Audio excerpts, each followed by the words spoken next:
go. All right, so we're on item 14, which the Mayor opened before she left. So let's run a structure where we ask questions and get those answered first. And then we've got an amended resolution which I'll be calling for a couple of councillors to be part of the group of councillors that we're referring to in paragraph 1 of the resolution, who will need to be available either this afternoon or tomorrow morning. So maybe start having a think about that, and then any debate and we'll make a decision. So have we got some staff that we can be asking questions to? We did have. Thank you. All right, so let's just wait for... Are they far away, Dave? No, they'll be here in just a moment. Okay, great. So we'll wait for just that moment then for the staff to arrive, and then we'll move into questions. Who's got questions on this? Okay, so Vicky. Questions? Just Vicky? All right. All right, thank you very much indeed for joining us. So we'll take questions on this first, and I've got a question from Vicky to kick us off. Thank you. Just in the section that refers to environment and emissions, at the bottom we've got Council recommends that a mechanism is built into the procurement system for the next review of service contracts in 2021. As I understood it, this next 9-year contract goes out in 2020?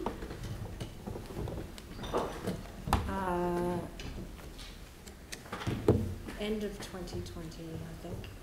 So why wouldn't the procurement have that built in at the start of this contract? That's. I think I understand your question. I think that's the intent. There'll be the procurement and the contract process will include meetings. So as I understand it, this is finished in 2019. The contracts are awarded in 2020 until 2029. So why would we leave any review of the procurement system until the 2021? It's meant to be the same day. Oh, is that just a typo? Yeah, it should be 2020. I've been advised it should be 2020. Because it's what? It should be 2020. Okay, so can we be very clear in that section of the thing that Council recommends that the procurement system is very clear about its preference for zero emission vehicles before any of these contracts are granted? Yeah? Very appropriately weighted, yeah. Yeah. Be as scruffy as you like.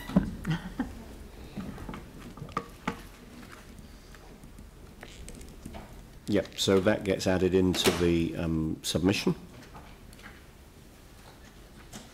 Vicky, that's everything from you? That's great, thank you. Are there any further questions? All right, so Yanni. So the idea of getting a prioritised program for public transport infrastructure, I mean, what's sitting behind that? Like, is that bus interchanges? Is it basically an expectation that we fund new technologies or super stops, or Could be all of the above. It's just at the moment it's a bit like pulling together a program like you have for MCRs.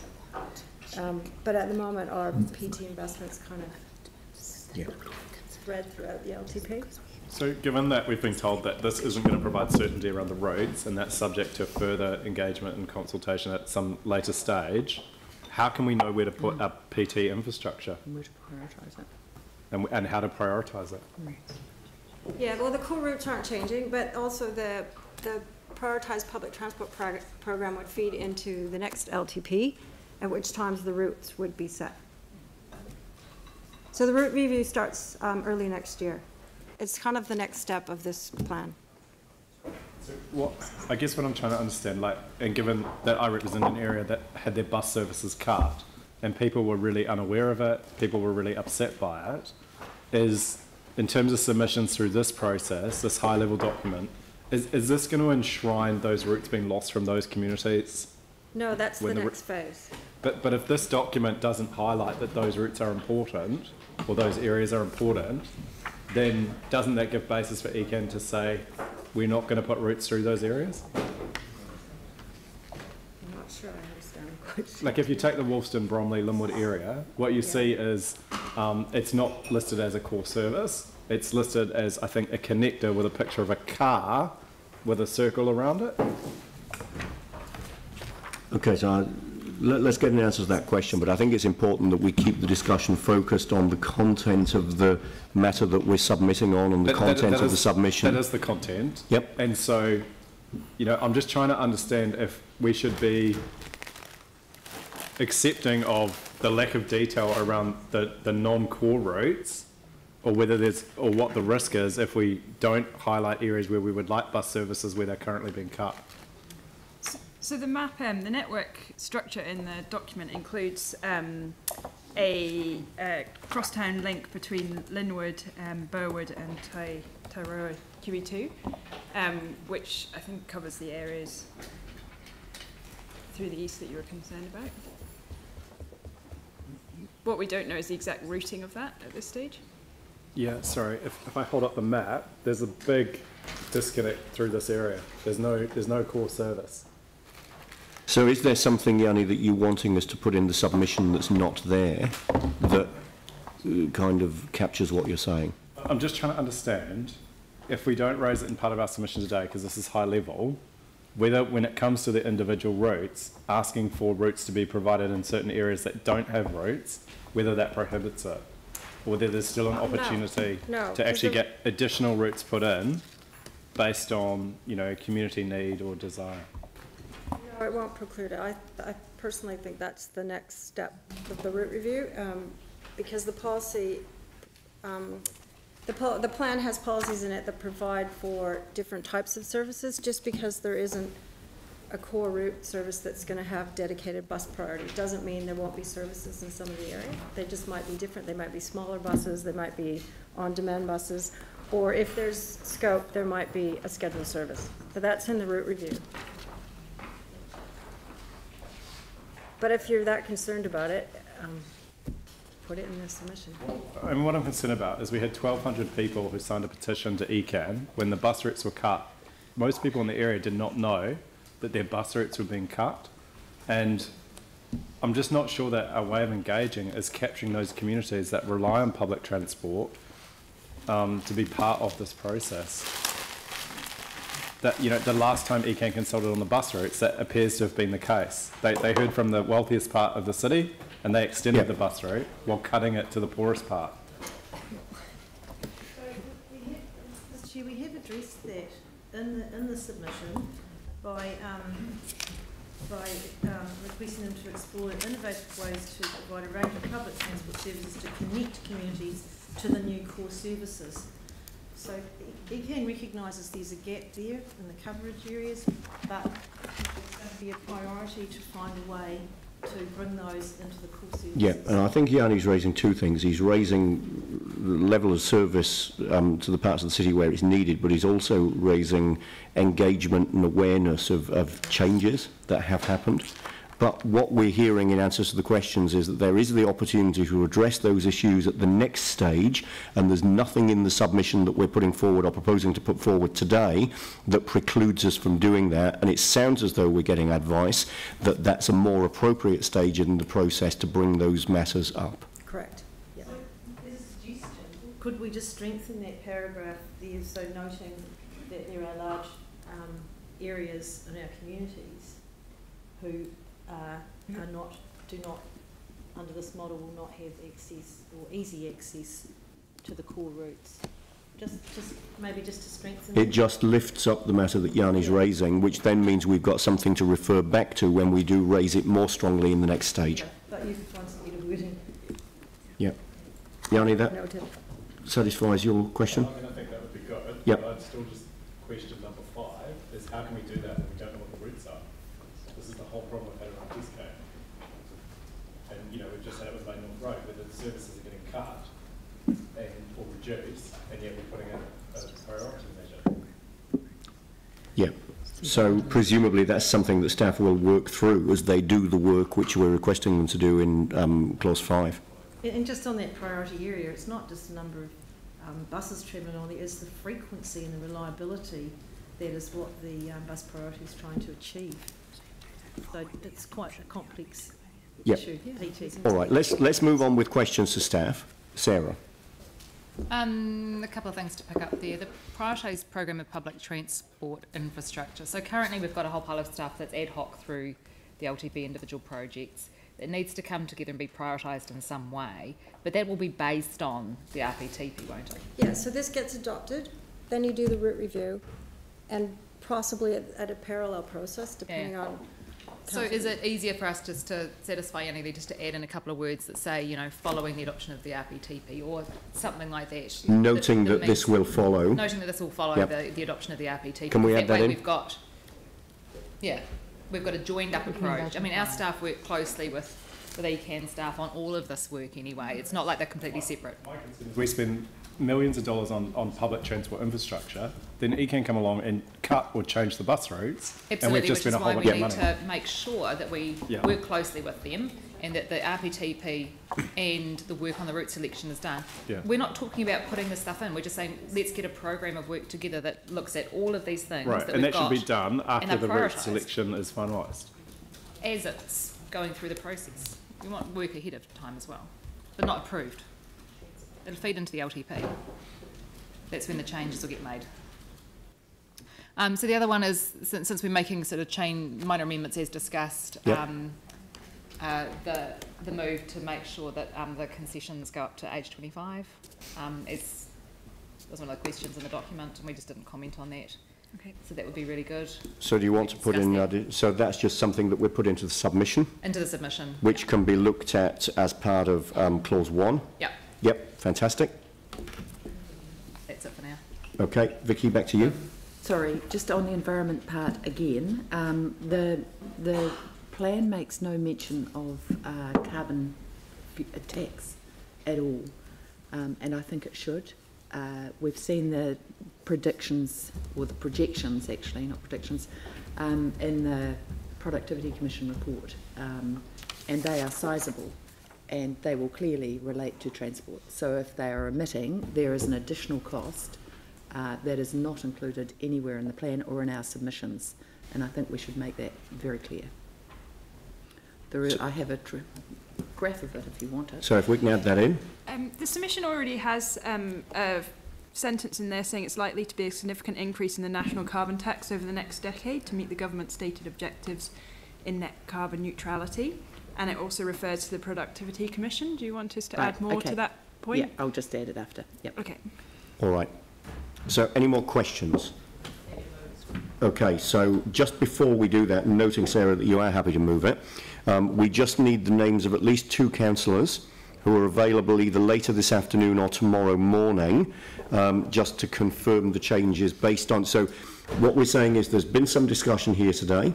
There are some changes resulting from that. They just need to be confirmed by at least a couple of councillors as an accurate reflection of that discussion. So there are a couple of people. Sarah, you're one of them. Is there somebody else who's happy to be involved? I think we need at least 2 realistically. So Vicky, are you happy to be the other one? You're available this afternoon or tomorrow morning to do that? We can probably, I mean, it might be that it could be done after the meeting this afternoon. All right. All right, so councillors Templeton and Buck. Yep, all right, great. So Sarah, you're happy to move that with those changes. Do I have a seconder? Aaron? Is there any debate? Vicky, Yanni, Sarah?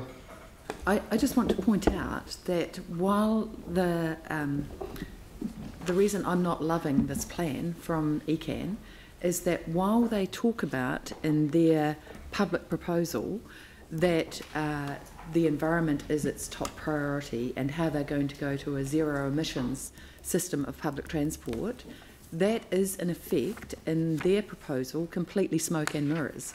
And there is a hell of a lot of smoke in those mirrors, in that what they haven't done is put any grunt whatsoever into their proposal such that there are rewards and or penalties associated with zero emissions. So we know that in order to get to our targets of net carbon neutrality, the entire transport fleet, not just light vehicles, not just buses, but heavy vehicles as well, have to be zero emitting. So here is a public transport fleet which elected councils have a huge input into, and we have not stipulated that this will be time for a change to electric or hydrogen, I don't actually care which method, but to zero emission vehicles. So while they've put in a very nice graph in their document and released it to the public on the indicative change towards electric vehicles, they have put no teeth whatsoever into actually achieving that. So there is nothing that states the procurement policy will have a 20% weighting or 10% weighting or whatever for electric vehicles. There is nothing that states at the beginning of this contract you will get major preference for electric vehicles. We won't actually allow fossil fuel vehicles to be part of this. There is absolutely nothing in here that stops there being an entire fleet of buses for 9 years that are completely fossil fuelled. And that is ridiculous. We've just seen the latest IPCC report, which indicates, as you already know, that climate change is happening way, way faster than we think. We've seen the cost of repairing a kilometre of road on the west coast at hundreds of millions. That's the cost of not doing anything. And yet we have our own beloved ECAN not actually stipulating, and the Regional Public Transport Committee, Joint Committee or whatever it is, not being bold enough in this plan to actually say, yes, it's time for electric vehicles.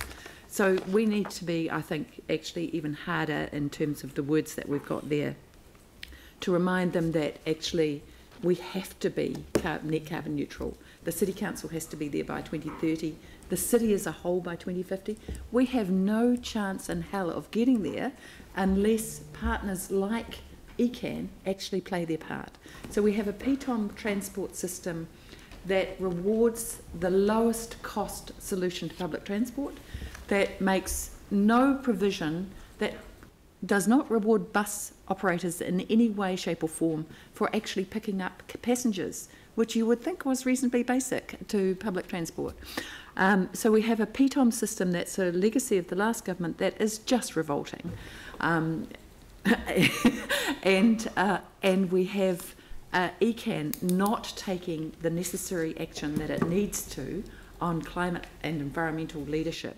So we need to be very, very clear on this, that those environmental concerns and the emissions are a really major concern, and we probably also need to say that we will work with ECAN on getting rid of PTOM in a bit more direct way, I think.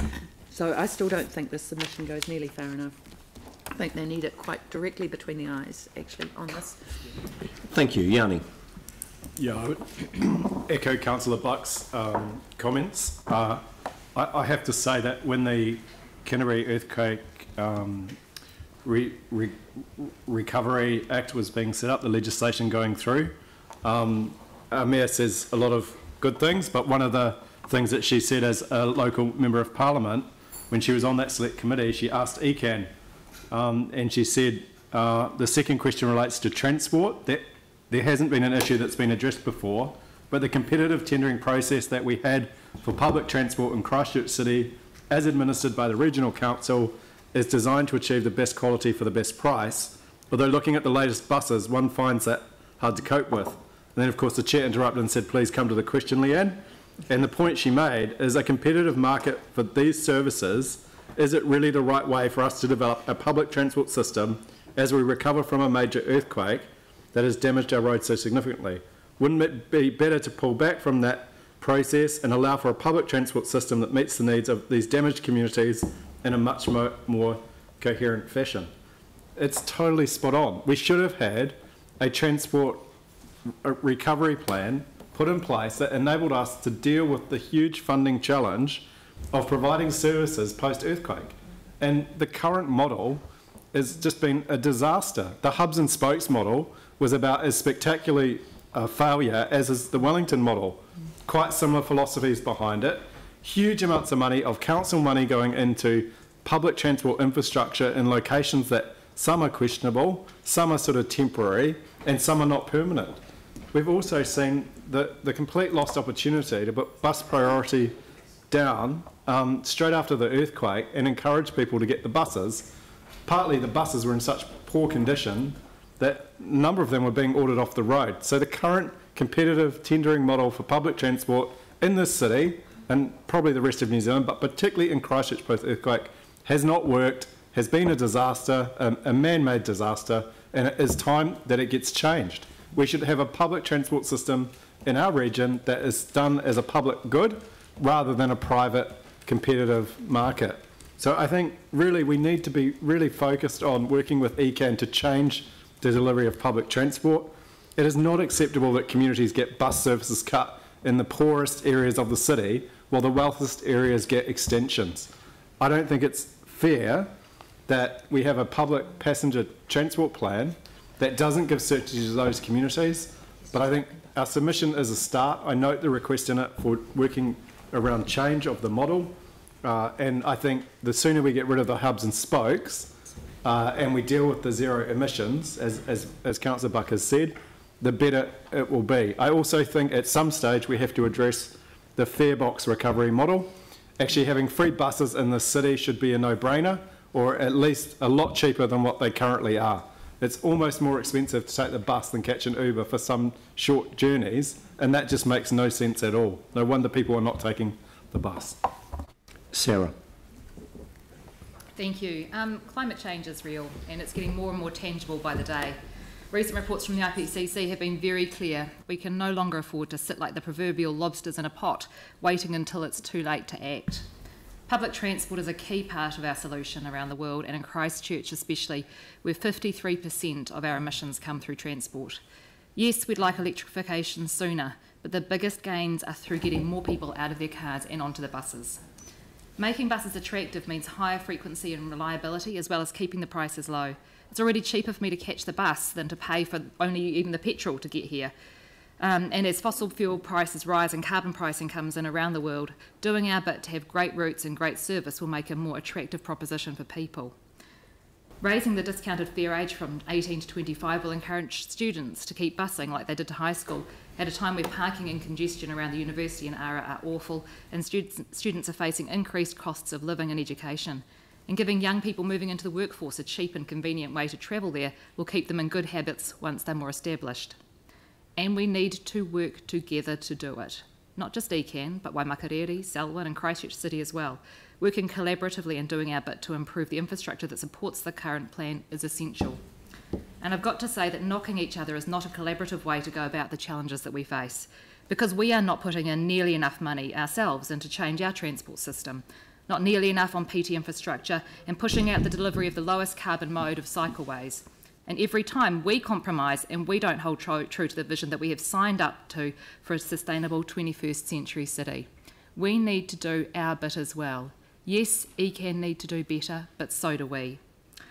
It means a change in lifestyle, and it will cost us, though not nearly as much as not changing. But without change, we are condemning our children to a planet that they cannot repair. There is no more leaving it to the next generation to fix. It's our job. Dion.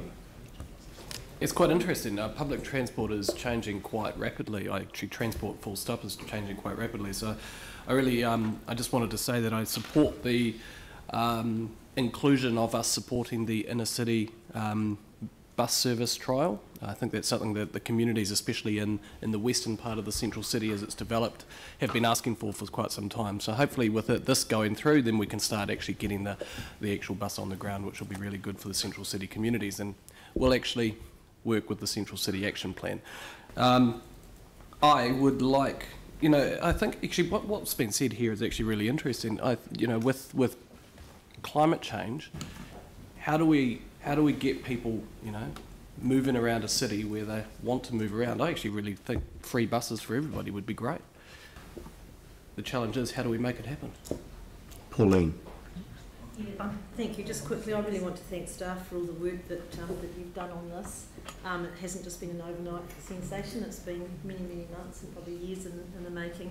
I also want to recognise the big movement, the big change we've had with setting up the joint PT committee. I think that's working really well with the other councils and Christchurch City Council and ECAN all together around a table, and the staff working very closely as well. That's a really important thing, and I think that helps to address some of the issues that Yanni was raising earlier. I think being on that joint committee with Mike Davidson, Leanne and myself, we really pushed for the zero emissions factor to be in this. There was a bit of resistance, but we've actually managed to get that in, and I think that our pushing so hard actually got that in there. And I think that we've got to recognise that the PT was actually financially failing, and that's a big basis for all these changes, that the pot was running dry. So I think we've reflected that in the last paragraph here, that we'd like to work with ECAN to approach government with recommended changes to the PT operating model. The current model results in long service contracts, but also in looking at, we could take that further and looking at, well, as Dion said, how do we subsidise PT a bit more? Is that an option? Because that feeds into all our climate change goals, getting people out of the cars right across the country. And I know that Leanne will probably touch on this in her submission, that perhaps the government could look at a bulk purchasing of perhaps, say, electric buses and leasing them across the country, so that actually contractors are relieved of that huge cost and make it more viable. So that's the basis of the big changes in this model, because it was just not being patronised as much as it should be. I don't think that any city, possibly Auckland, might be achieving a 50% fare box. Just. Christchurch is well under that, around 41%, I think. It's 43. So that's well below making this a sustainable model. So it's actually, there may be government intervention called for here, or some other way to fund PT rather than just the fare box recovery. So, thank you, staff, for the really incredible work on this, and the Joint PT Committee will be working hard to make sure that every voice around this table is heard. Thank you. Anne. It's really pleasing to see that public transport is being seen more as public service. We have to have a transport system that is accessible to all, that the barriers are reduced, and so it needs to be reliable, it needs to be frequent, it needs to be affordable. This is actually a question of equity for a lot of people. To be able to travel to work cheaply and easily is a hugely important thing, and many people don't have the resources to maintain and run a car.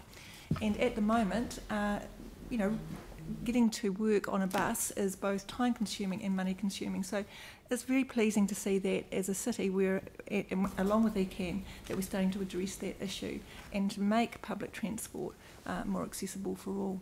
So really supportive of this. Thank you. I'll put the motion. All those in favour say aye. Aye. Against? That's carried. Thank you.